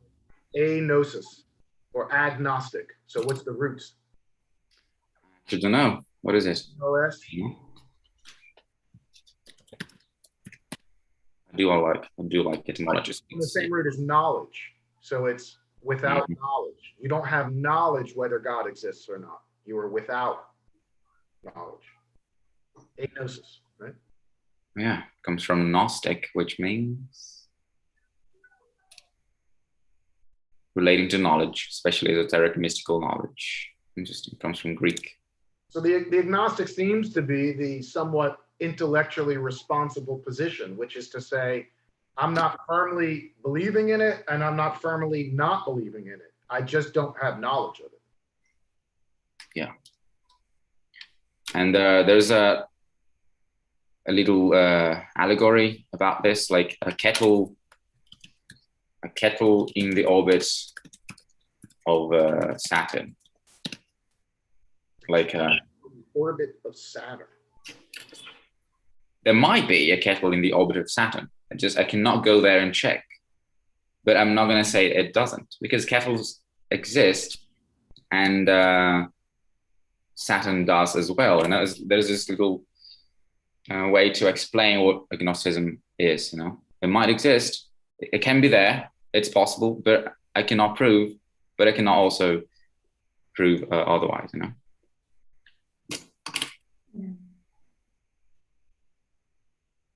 Andresa is silent. He believes in space. Yeah. Gus, this came when we were in Brazil, and this was after we met you, and we were in Salvador, and we were going to all of these lectures, and there was a filmmaker came in, and she was a very skillful filmmaker. She made this short film, and she was doing like a little story about her grandparents who lived in this tiny little village in Brazil, somewhere in Brazil, and the old man had a bar, but nobody would come to the bar, and so he didn't make any money. And so he and his wife, the old lady, are discussing whether they should leave the village and try to make a life somewhere else. And they were religious people, so they kept saying, if it's God's will or God, willing, we'll do this, we'll do that. And then the movie ended. And so I asked the filmmaker in the lecture that day, I said, a lot of the material that we're seeing and a lot of the people that are depicted in the film are very faithful. They have faith in God, and they keep praying that God will do this, God will do that. And so I asked her, I said, well, did your grandparents ever get to move out of the building where the bar was? And she said, no. And I said, well, then how do people of faith deal with the fact that often their prayers are not answered? They still have faith, but they keep praying and nothing happens. They never got out of the town. They never sold the bar. Nobody wanted to buy it because there's no customers. So this constant, if it's God's will, or let's pray to God. People pray at a bedside when somebody's sick. But what happens next when their prayers aren't answered? Well, that was God's will. Well, it was God's will either way, I suppose, if the person died or lived. You're just kind of coming up with an explanation. So unfortunately, I think that faith sometimes is a distraction from people actually taking action. They're giving the power over to God when really what they should be doing is doing everything in their power. Don't leave it up to God. Do everything in your power, to make it right. And I think that's what, unfortunately, faith becomes, an excuse to be lazy, just to give the responsibility over to this big, powerful entity that none of us can ever control anyway. So, if it's God's will, this will happen or that'll happen. No, it's up to you, the individual. You see. Can I get an amen or any amen? Amen. Thank you, brother. Jeffrey, I tried to say this.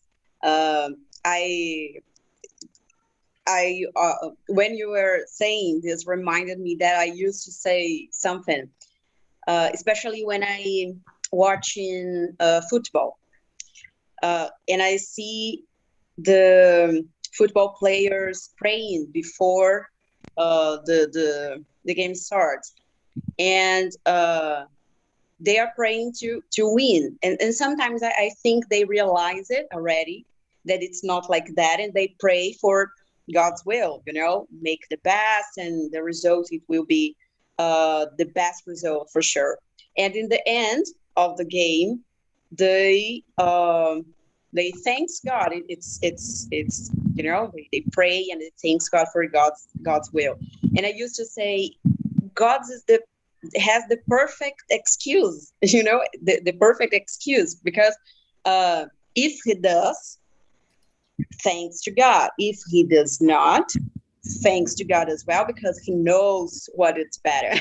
He knows what's the best for me, and I don't know nothing. So why did you ask? Yeah. So good. I think more. I think if God says anything, why do you pray for you change your mind? His mind, sorry. Because if you say know anything, he knows anything, why do you pray?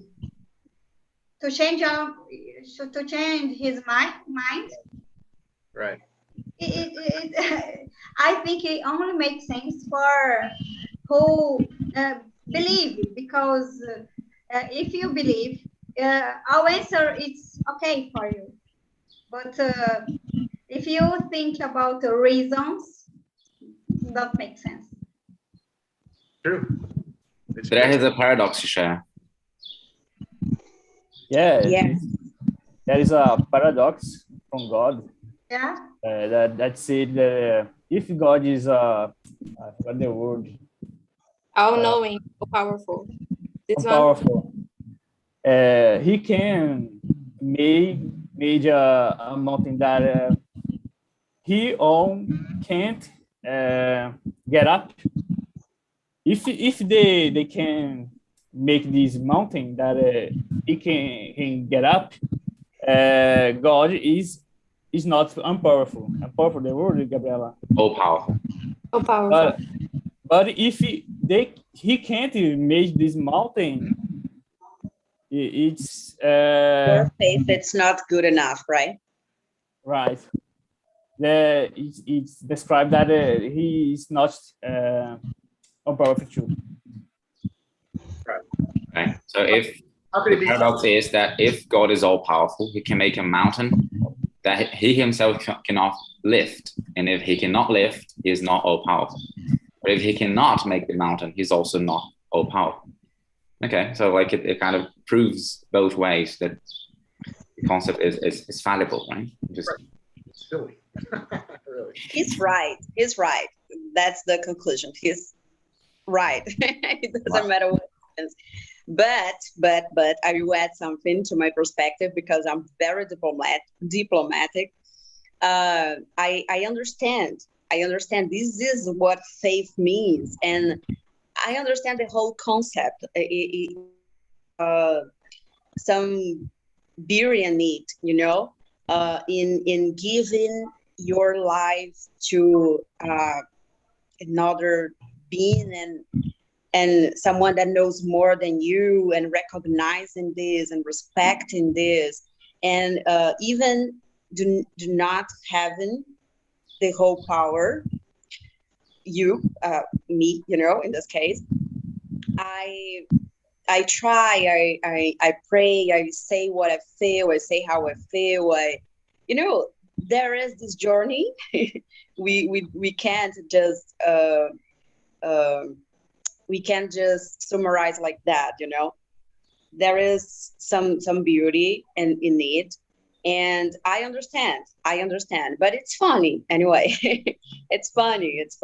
I always think it's funny to see the football players praying, you know, even if they know that in the end they can lose or they can win. It doesn't matter how they pray, you know.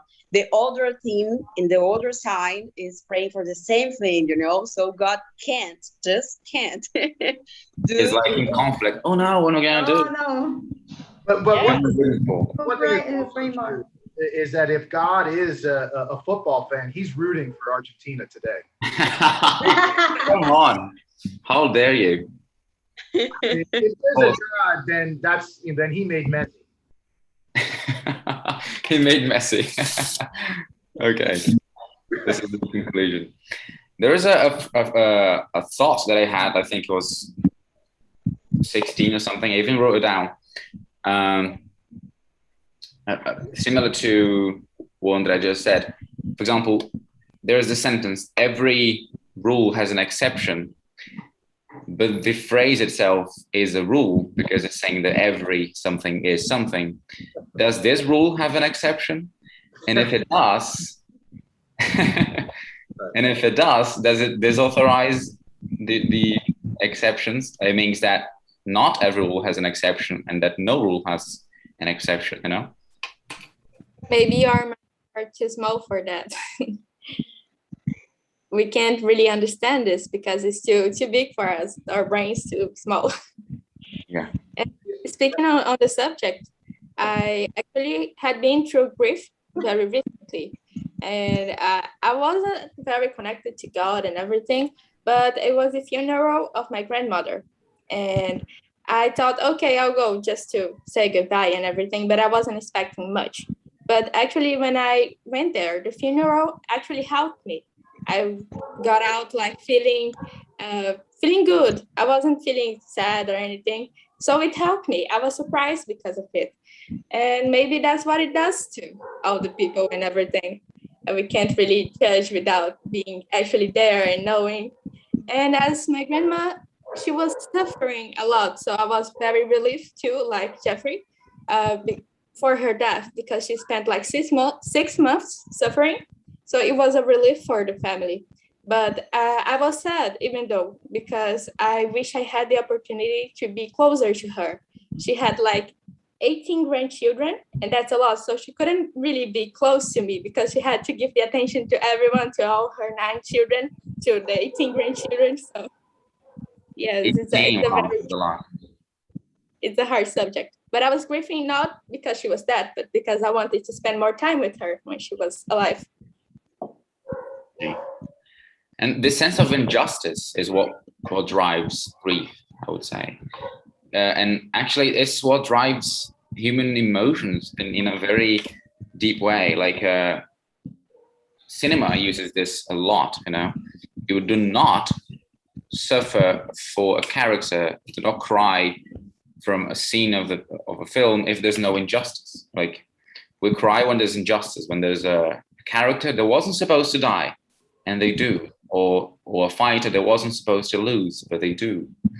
And this is why the villains are winning in the beginning of the stories, because they don't want us to empathize with them. Like, we don't tend to root for the winner, the one that wins all the time. We root for the one that's losing. So this is why the hero loses most of the time in the beginning, and then he rises. And it's, I imagine, I don't know, of course, I'm not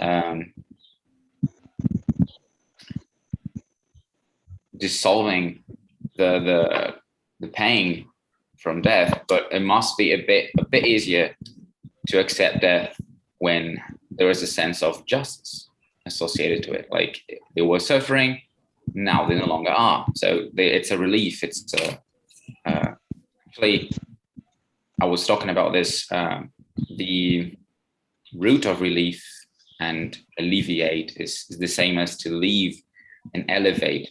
Like, it's to take it away. It's a burden, right? Some weight off your back. But I imagine it must be much harder to deal with death when there's no reason. The person was not suffering, they were not sick, they were a good person, and then they died out of nowhere. Like, wow, this is really painful. Like an accident when the person is young. It's Yeah. very... Children. Right. Children dying, yes. It's crazy. It's heavy, man. Andrea, I like your question What's the question? in the chat. It's a fight of God. Yes. When There's a god fight, a deity fight. I imagine I forgot the Indian god. The elephant. Which Fight. one? I think it's a fight between gods. They are fighting, you know, mine if you want, we win.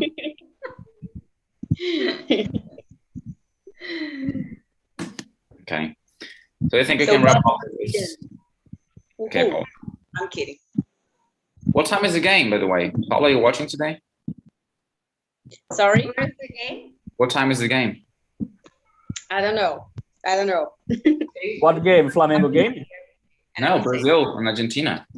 Oh, I think it's 9 p.m. Okay, there'll be enough time. Yeah. I'll go to your house, Paul. You know, will the Brazilians cheat and attack Messi with fouls and all kinds of kicks and ankle injuries? I mean, is that what they're going to do? Or are they going to play with honor, or are they just going to attack Messi? I don't know. People are also going to attack Neymar, Because like, But Neymar will roll and fake and cry and scream. come on. Jeffrey, let's be very realistic here. Here in Brazil nowadays, a lot of people aren't involved with Brazil games, you know, Brazil's game. Sorry. So we are some kind of. I feel like this right now because of politics reasons. I look to the Brazilian shirt, and I do not feel very happy, you know, like we used it to be, because nowadays our president uses to use Brazilians shirts. Yes. The in Brazil is kind of a thing to be ashamed of. Huh. In Brazil. They use a discuss of traditional family, you know.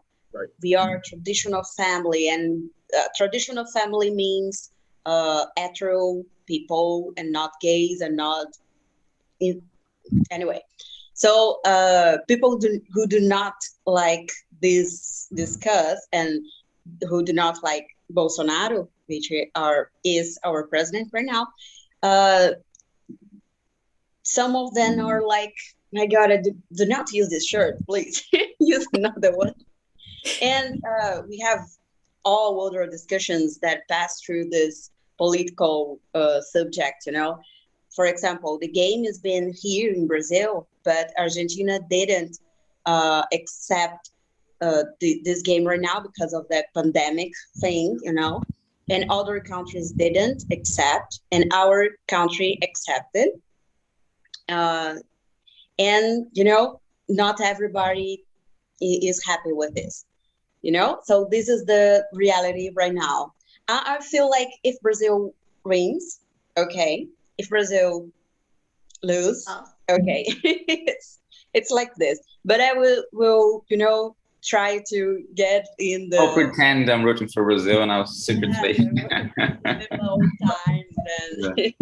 That's unfortunate, because the same thing happened in the United States, where the American flag just became a symbol of one political group, whereas the country's flag for everybody. It's the same here. It's the same here. Right. Exactly. It's a good word too, called appropriation, where Bolsonaro or Trump, they appropriated certain images or symbols for their own use, whereas they were for the whole country. Now all of a sudden they represent this very narrow-minded conservative point of view. It's a shame, because now, like in this country, African Americans are saying that, you know, the American flag is like a threat to them because all the Trump supporters fly it constantly and everything. But it's a good word though, appropriation. Yeah, it's a good word. And I think we kind of fight this by, okay, it's not that easy, but not allowing to let that meaning sit for too long, you know, like wear the Brazilian shirt, like, and give it the meaning that it has. You know? I mean, I didn't even know actually that there was a thing here as well. Like wearing the Brazilian like soccer team shirt means that you are conservative. It means that you like Bolsonaro. Come on, this is ridiculous.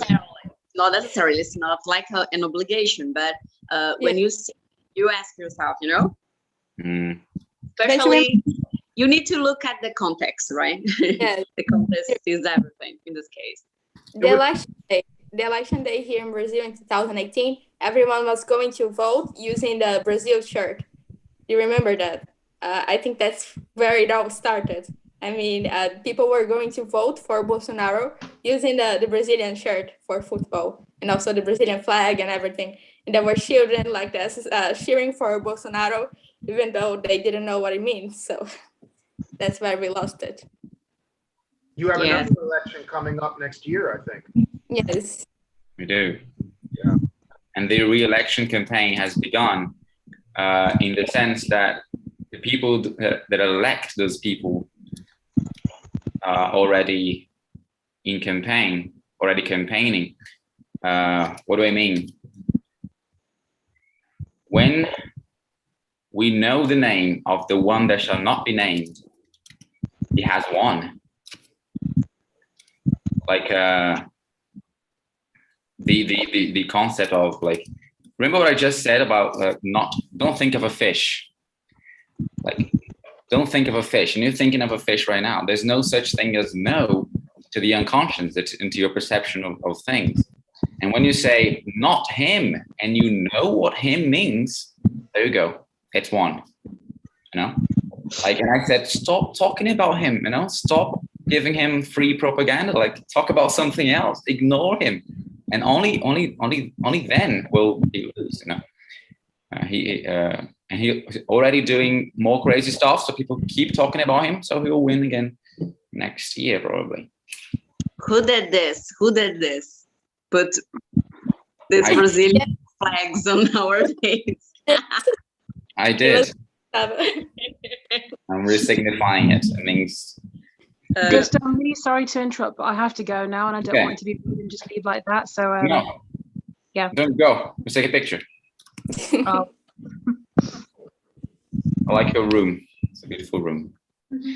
Oh, cheers! The big blur in the background. I'm glad you appreciate it. 1, 2, 3. Perfect. I think we can wrap up, right? Thanks a lot for the discussion, guys. You're amazing. Gus, am I right here? Patria in English, is it homeland or fatherland? Yes. Yes. I ask it because. Go, Mindy. Bye-bye. Bye-bye. Thank you. Take care. Good to see you. Bye-bye. Bye-bye. Bye, everyone. Sorry, Jeff. Yeah. Patria. It has the same root as like expatriate, you know. Roger, your father. Oh yeah, it does, right? Indeed. Fatherland. I asked because Bolsonaro's voters used to say this. We are, you know, recovering our homeland, our fatherland. You know, this is using the Brazilian shirt. Yeah. He tries to copy Trump too. Sorry, Gab. Bolsonaro tries to copy what Trump does. To copy, yeah, like make American great again. Yes. With this whole motto. Jeffrey, look at like them, you know. Jeff, don't do that. Like, no, do it. This is peace and love. Like, who cares? Just don't do this. Don't do this. This is like. Yeah. No. Never. Well, I hope Bolsonaro does follow in Trump's footsteps, because we voted Trump out. We got rid of him. So realize that. Yeah, this is our intention. And you see how fast our country turned around. I mean, it's not a coincidence. You know, we got back on the right track, especially when it comes to the pandemic. You know, and it's because leadership changed. We had some reasonable people that knew how to organize this terrible pandemic and facilitate the appropriate response, as opposed to what we previously had, which is a bunch of, you know, idiots and criminals that were lying to the American people and the rest of the world. So unfortunately, there are a lot of similarities between those two. Unfortunately. Hey, Jeff, thanks a lot for coming. Thanks for your passion and your lessons and your suggestions. I want suggestions from you guys about our next reading. It can be from Jeff's list, like PDF. I can send you again so you can see, or something else, preferably shorter, so we can all read in time. Maybe we can progressively read longer things. I appreciate you including me with the Brazilians. Oh yeah, you are Brazilian at heart. I am. I'm honorary Brazilian. Yes. Okay, so enjoy the rest of your day, guys. Thanks a lot for being here. And you're all amazing. It was a blast. Thanks a lot. I appreciate all of you. See you later. Bye-bye. Bye-bye, guys.